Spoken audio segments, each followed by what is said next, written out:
Big डेटाचा जो दुसरा उपयोग आहे तो आता आपण बघायचा आहे. Understanding the weather pattern. आपल्याला वेदर पॅटर्न समजावून घ्यायचं आहे. आज हवामानाची स्थिती काय, समजा कोल्हापूरमध्ये आजचं हवामान कसं आहे, तापमान किती आहे, ह्युमिडिटी किती आहे, हे आपण बघितलं गुगलवर टाकून तर आपल्याला लगेच माहिती मिळते. तर ती कशामुळे मिळते, तर बिग डेटाचाच तो उपयोग आहे. बघा, अंडरस्टँडिंग द वेदर पॅटर्न. आपल्याला वेदर पॅटर्न समजावून घ्यायचं आहे, हवामानाचा अहवाल बघायचा आहे. There are weather sensors and satellite setup. Weather sensor आहेत, हवामानाचं माहिती दाखवणारे सेन्सॉर आहेत, आणि सॅटेलाइट आपण सेटअप केलेले आहेत. कुठं? Around the globe. आपल्या पृथ्वीच्या भोवती, कक्षेत, पृथ्वीच्या ग्लोबच्या आपल्या कक्षेमध्ये सॅटेलाइट्स आहेत. आपण सॅटेलाइट्सला सेन्सॉर जोडलेले आहेत. ह्यूज अमाऊंट ऑफ डेटा, आणि खूप मोठ्या प्रमाणात माहिती इज कंटिन्युअसली बिंग रिसिव्ड. सतत क्षणाक्षणाला मोठ्या प्रमाणात माहिती रिसिव्ड होते. कुठून? फ्रॉम देम, त्या सॅटेलाइट्स कडून, त्या सेन्सॉर कडून खूप मोठी माहिती मिळते. They help us to understand. आणि या माहितीमुळे आपल्याला अंडरस्टँड होतं, या माहितीमुळे आपल्याला समजतं काय? The weather. कुठल्याही ठिकाणचं वेदर समजतं. And help in weather forecasting. आणि आपल्याला हवामानाचं फोरकास्टिंग म्हणजे अंदाज, हवामानाचा अंदाज समजतो. किंवा येत्या 8 दिवसात कसं हवामान राहणार आहे, मान्सून कधी येणार आहे, पेरणीला अनुकूल काळ कुठला, हे सगळी माहिती तुम्हाला बिग डेटा हा सॅटेलाइट कडून पुरवला जातो. Weather pattern give us warning. आणि मग हवामानाचा जो अहवाल आहे, वेदर पॅटर्न आहे, तो आपल्याला इशारा देतो, वॉर्निंग करते. ते कशाचं? Of the impending natural calamities. Impending म्हणजे संभाव्य होणाऱ्या, पुढच्या काळातल्या असणाऱ्या नॅचरल कॅलॅमिटीज, जे नैसर्गिक आपत्ती, त्याची माहिती मिळते. जसं की कोकणामध्ये वादळ झालं, त्याच्या आधी 4 दिवस माहिती मिळाली, आपण सुरक्षित हलवलं लोकांना, त्यामुळं माणसं मरण्याचं प्रमाण शून्यावर आणलं आपण. तर हा बिग डेटा कुठून मिळाला? सॅटेलाइट वरून मिळाला. कॅलॅमिटीज लाईक फ्लड म्हटले, नॅचरल कॅलॅमिटीज लाईक फ्लड्स. महापूर आला तर कळतं की आपल्याला महापूर येणार आहे अगोदरच. अर्थक्वेक्स, भूकंपांचं अंदाज बांधले जातात. सुनामीज, सुनामीचे अंदाज बांधले जातात. असे कितीतरी अंदाज, वादळ असो, याचे अंदाज अगोदर बांधले जातात. Necessary preparations to combat them. आणि नेसेसरी प्रिपरेशन, आवश्यक तयारी, नेसेसरी प्रिपरेशन कशासाठी? टू कॉम्बॅट देम, या नैसर्गिक संकटांना कॉम्बॅट करायला, फाईट करायला, लढायला त्यांच्याबरोबर. Can be made. ही तयारी आपण करू शकतो वेल इन ऍडव्हान्स, अगोदरच, ऍडव्हान्स मध्येच. म्हणजे वादळापूर्वीच आपण सगळी तयारी करू शकतो. का? आम्हाला आधीच माहिती आहे 3 दिवसांनी वादळ येणार आहे. We can study global warming. आपण जागतिक तापमान वाढीचा स्टडी करू शकतो. कसं कळलं आपल्याला की पृथ्वीचं तापमान वाढायला लागले? हा डेटा बऱ्याच काळापासून गोळा केला, आणि त्यावरून त्यांनी अनुमान बांधलं की ग्लोबल वॉर्मिंग वाढायला लागले. Predict availability of natural resources like water.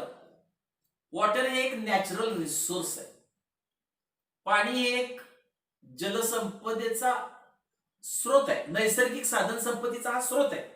Natural resource म्हणजेच नैसर्गिक संपत्ती म्हणूया. म्हणजे पाण्यासारख्याच इतर, मग खनिज तेल असेल, सोने, चांदी, वेगवेगळे धातू असतील, वेगवेगळे खनिज आहेत, त्याची जी अवेलेबिलिटी आहे, उपलब्धता आहे, त्याचं भाकीत केलं जातं. कसं कळतं की समुद्रात या ठिकाणी तेलाच्या खाणी आहेत?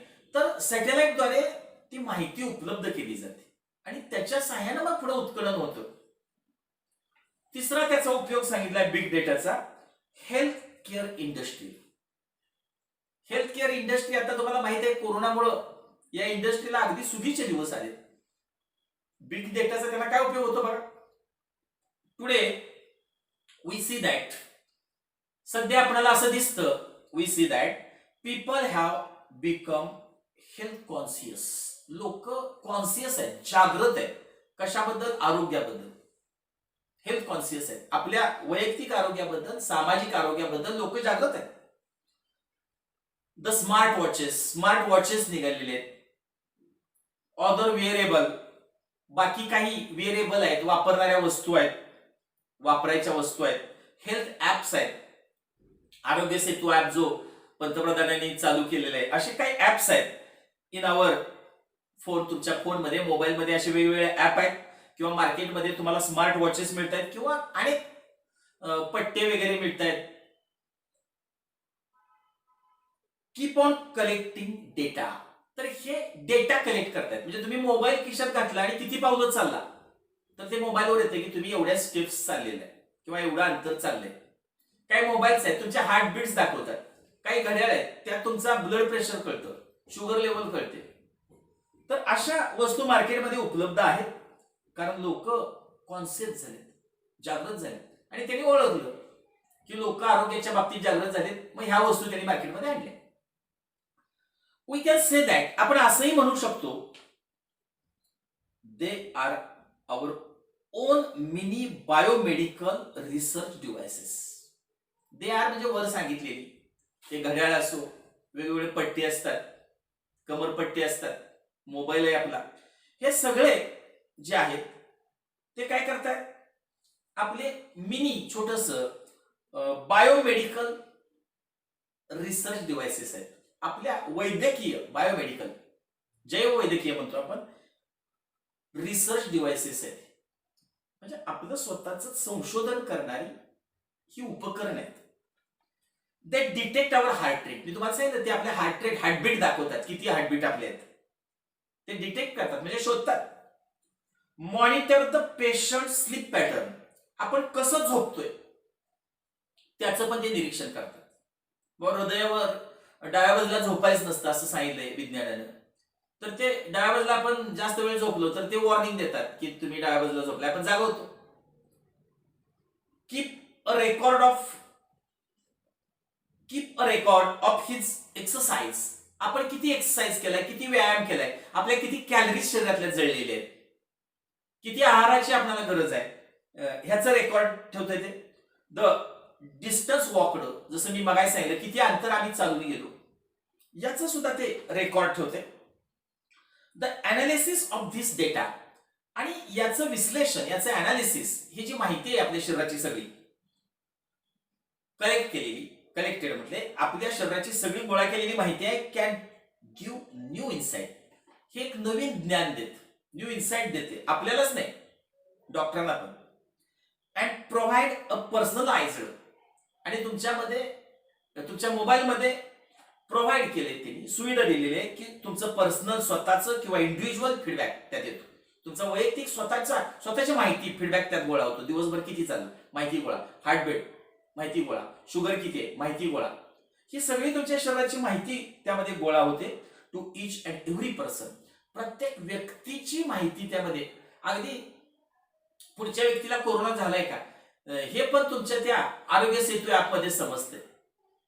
मग अशी माहिती प्रत्येक पर्सनची त्यामध्ये एकत्रित केली जाते नाउ डेज. आणि मग हल्ली काय झालंय, वी हॅव गॅजेट्स, आपल्याकडे अशा अनेक उपकरणे आहेत, अशा अनेक वस्तू आहेत टू मॉनिटर ब्लड शुगरवर आपल्या लक्ष ठेवणारी, किंवा ब्लड प्रेशर, किंवा तुमचा बीपी म्हणतो, ब्लड प्रेशर वाढलंय का, कमी झालंय का, याच्यावर लक्ष ठेवणारे अनेक उपकरणे आहेत. ऍट होम, अगदी ती तुम्ही घरी वापरू शकताय. अगदी 24x7 म्हटले, म्हणजे 24 तास आणि आठवड्यातले 7 दिवस, म्हणजे अहोरात्र मॉनिटरिंग, ते अहोरात्र मॉनिटरिंग करतात, तुमच्यावर लक्ष ठेवून आहेत. Can be provided to patient in hospital too, आणि हे कॅन बी प्रोव्हाइडेड, हे तुम्हाला उपलब्ध होईल कुठं, इन हॉस्पिटल टू, म्हणजे हॉस्पिटलमध्ये सुद्धा तुम्हाला ही उपकरणं उपलब्ध होतील, तुमच्या सोबत असतील. With the help of big data, आणि मग या उपकरणांनी जी डेटा गोळा केले त्याच्या मदतीनं the doctors can now have better diagnosis. Doctor better diagnosis करू शकतात, डॉक्टर अतिशय चांगल्या प्रकारे रोग निदान करू शकतात ऑफ एनी एलिमेंट, कुठलाही आजार, एलिमेंट मीन्स आजार, कुठल्याही आजाराचं. म्हणजे डॉक्टरांना तुमची शुगर लेवल कळते, तुमचा बीपी कळतोय, तुमच्या हार्टबीट्स कळत आहेत, त्यामुळे डॉक्टरांना कळते की तुम्हाला नेमका कुठला आजार झालाय किंवा कुठला आजार झालेला नाही. तर हे डॉक्टरांना पण उपयोगी पडते. इफेक्ट ऑफ एनी ड्रग किंवा एखाद्या ड्रगचा एखाद्या औषध तुम्ही घेतले आणि त्याचा तुमच्यावर काय परिणाम झालाय त्याची नोंद ठेवली जाते. अननेसेसरी गेसवर्क आणि मग अनावश्यक अननेसेसरी जे गेसवर्क चाललं असते, तर्क म्हणजे ताप आलाय म्हणजे कशाचा आलाय, फ्ल्यू, कोरोना किंवा डेंग्यूचा ताप आहे का, हिवताप आहे का, गेसवर्क चाललं असतं डॉक्टरांचं. हे जे अनावश्यक गेसवर्क आहे कॅन बी सिग्निफिकंटली रिड्यूस्ड. हे अनावश्यक जे तर्क डॉक्टर लावतात त्याचं प्रमाण कमी आहे, कारण डॉक्टरांच कळते याचा बीपी असा आहे, याचा शुगर असा आहे, पेटलेट लेवल ही आहे, आरबीसी एवढे आहेत, डब्ल्यूबीसी एवढे आहेत, आणि मग ते अंदाज बांधतात की हा ठीक आहे मग याला डेंग्यू झालाय, याला मलेरिया झालाय. Past records of the patients किंवा पेशंटचं पास्ट रेकॉर्ड असतं. तुम्ही दवाखान्यात आज गेला एखाद्या डॉक्टरकडे तर डॉक्टर तिथनं आजपासून रेकॉर्ड लिहितं, पण तुमचा नेहमीचाच डॉक्टर असेल तर लहानपणापासून मग तुमचं रेकॉर्ड तिथं असेल. हे जे पास्ट रेकॉर्ड आहे कॅन बी मेंटेन, ते मेंटेन करता येत, त्याची देखभाल ठेवता येते. And better analysis of the health, जर पास्ट रेकॉर्ड असेल आणि जर बेटर अनालिसिस झालं तुमच्या आरोग्याचं, तुम्हाला नेमकं काय झालंय याचं जर विश्लेषण झालं, कॅन बी ऑब्टेन्ड, तर त्याची माहिती तुम्हाला ऑब्टेन होते. म्हणजे इथं लेखक सांगतोय की मागचं रेकॉर्ड एखाद्या पेशंटचं ते तुम्ही मेंटेन करू शकता ह्या उपकरणांच्या सहाय्यानं, आणि हे जे बेटर अनालिसिस आहे हेल्थचं ते तुम्हाला ऑब्टेन होईल. तुमच्या आरोग्याची माहिती तुम्हाला उपलब्ध होईल तुमच्या मोबाईलमध्ये सुद्धा. बिग डेटा हेल्प्स, आणि ही जी डेटा आहे मोठ्या प्रमाणात तो help in monitoring the outbreak of epidemics. ही जी माहिती सरकारकडे असो गोळा होते, कंपन्यांकडे गोळा होते, हा बिग डेटा हेल्प करतोय, मदत करतोय कशाला, इन मॉनिटरिंग. तो मॉनिटरिंग करतोय, तो लक्ष ठेवतोय कशावर, द आउटब्रेक ऑफ एपिडेमिक्स. हे जे साथीचे रोग आहेत, एपिडेमिक्स आहेत, याचा उद्रेक होऊ नये, आउटब्रेक होऊ नये. जसं की आता कोरोनाचा आउटब्रेक झाला, उद्रेक झाला, तर याच्यावर खरं म्हणजे चीनने ही माहिती लपवली नसती आणि उघड केली असती तर भारतात कोरोना येत नव्हता किंवा जगात कुठेही होत नव्हता, पण त्यांनी माहिती दडवली. हा जर बिग डेटा होता तो त्यांनी उपलब्ध केला असता तर आपल्याला अगोदरच कळालं असतं की ह्याची ही लक्षणं आहेत, ह्याच्याशी असं लढलं पाहिजे. आणि मग बिग डेटा आहे तो कुणाची माहिती देतोय, एपिडेमिकची माहिती देतोय, अँड डिसीजेस किंवा इतर जे रोग आहेत त्याची माहिती देतोय. Just Wien you post your message, जेव्हा तुम्ही तुमचा मेसेज एखादा मित्राला पाठवताय, काय मेसेज पाठवलाय तुम्ही, किंवा व्हॉट्सअपवर मेसेज पाठवला, I am down with flu, मला फ्लू झालाय, मला फ्लूचा ताप आलाय, ऑन व्हॉट्सअप ऍप और फेसबुक, व्हॉट्सअपला टाका, फेसबुकला टाका, इट विल बी मॉनिटर्ड. तर त्याच्यावर लक्ष ठेवलं जाईल तुमच्या मेसेजवर. अँड एरिया अफेक्टेड, आणि ज्या एरियामध्ये फ्लूचा प्रादुर्भाव आहे म्हणूया त्यावर लक्ष ठेवलं जातं. अफेक्टेड बाय फ्लू म्हटले, फ्लूनं ज्या एरियावर अफेक्ट केलाय त्याच्यावर लक्ष ठेवलं जातं. कॅन बी इझिली लोकेटेड, म्हणजे ज्या भागात तुम्ही नुसता मेसेज टाकला की मला फ्लू झालाय तो एरिया मॉनिटाईज केला जाईल, आणि कॅन बी इझिली लोकेटेड, तो एरिया लगेच शोधला जाईल आरोग्य खात्याकडून. And necessary precautions can be taken, आणि आवश्यक प्रिकॉशन्स, आवश्यक दक्षता घेतल्या जातील शासनाकडून की बाबा तो फ्लू त्याच एरियात कसा रोखायचा किंवा कोरोना त्याच इलाक्यात कसा रोखायचा, याचंही ते दक्षता घेतली जाईल मेडिकल विभागाकडून.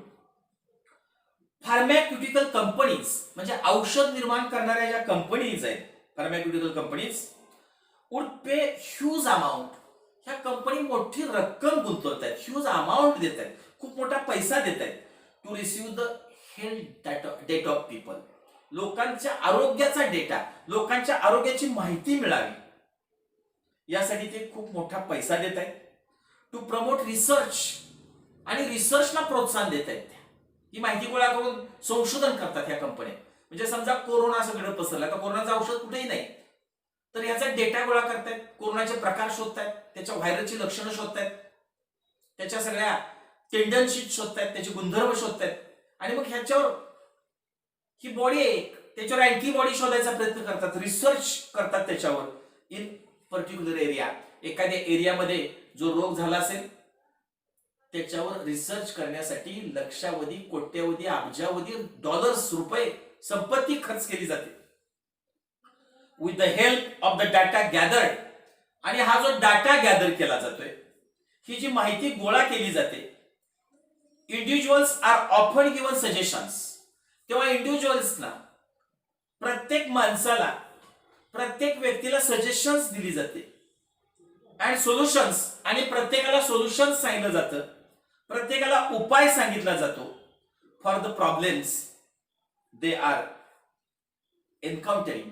ज्या प्रॉब्लेमना ते एन्काउंटर व्हायला लागले, ज्या प्रॉब्लेमना ते सामोरे जात आहेत, म्हणा ज्या रोगाला ते सामोरे जात आहेत, त्याचे उपाय, त्याच्या संदर्भात असणाऱ्या सूचना, ह्या डाटा गोळा करून व्यक्तीच्या प्रत्येकाला ते डाटा, व्यक्तीच्या लोकांना त्याची माहिती पुरवली जाते. जसे की तुमच्या मोबाईलची रिंगच वाजते आणि कोरोनाविषयी तुम्हाला माहिती सांगितली जाते. तर बिग डेटाचा डाटा जो गोळा केलाय त्याच्या साहाय्यानेच इंडिव्हिज्युअलला त्याच्या सजेशन्स, त्याच्या प्रॉब्लेमला असणारे सोल्युशन्स त्यांनी सुचवलेले आहेत. अशा प्रकारे आपण आज पहिल्या भागामध्ये हा बिग डेटाचे एकूण 3 यूज बघितलेले आहेत आणि एकूण याचे जे यूज आहेत ते लेखकाने जवळजवळ 8 यूज सांगितलेले आहेत. आपण दुसऱ्या भागामध्ये 4थ्या यूज पासून पाहणार आहे. धन्यवाद.